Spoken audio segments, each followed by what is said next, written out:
గోంగూర రోటి పచ్చడికి 2 గోంగూర కట్టలు, ఎర్ర గోంగూర కట్టలు తెచ్చుకున్న. అదైతే టేస్ట్గా పుల్లగా ఉంటుంది.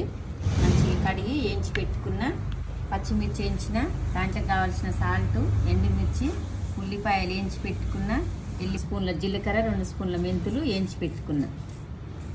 జీలకర్ర మెంతులు నూరుకుందాం. దాంట్లో ఎండుమిర్చి కూడా వేసుకొని నూరుకుందాం. ముందే గార్లిక్ వేద్దాం.